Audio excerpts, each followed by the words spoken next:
Quaid Azam, Part 277.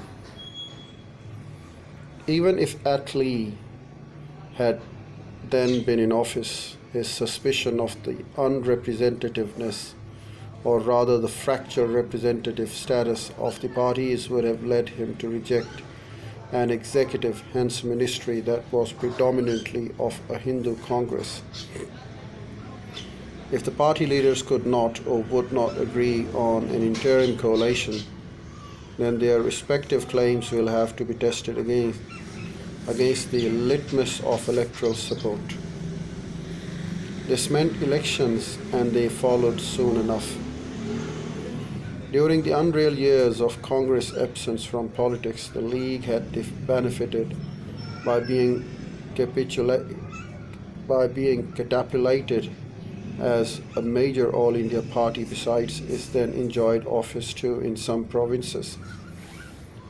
Its main achievements since 1937 elections were to create a fairly effective party machine with strong provincial organizational units, to launch an English language daily, create a disciplined cadre of the National Guards, and to set up bodies for coordinating plans for the education and economic development of the possible Pakistan areas.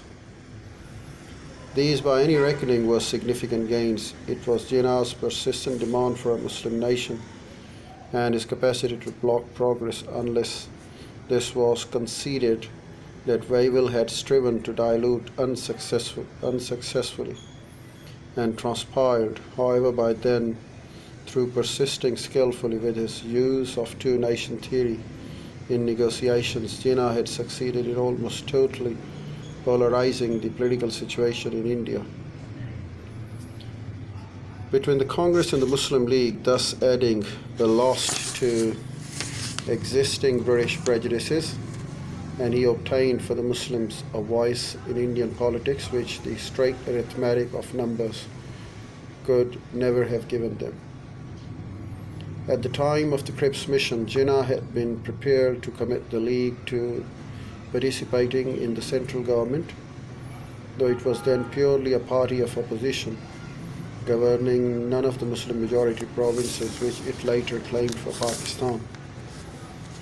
At that time, Jinnah had not any confidence that these Muslim majority provinces would actually choose to opt out of the Union of India. But just the offer of a Pakistan, simply principle of it, not any different land on offer, became a powerful enough magnet to obtain the needed support and cooperation of the community. The constitutional deadlock that followed the failure of the Cripps mission gave Jinnah and the League 3 invaluable years in which to strengthen their organization, to extend their communal spread, and to deepen the League's influence.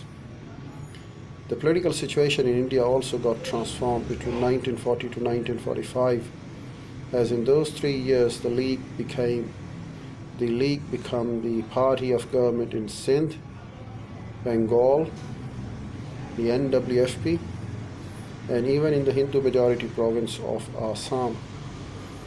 Besides, the NWFP and Assam were the provinces where the Congress had earlier governed.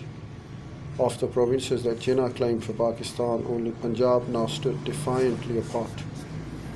Had he scored power there,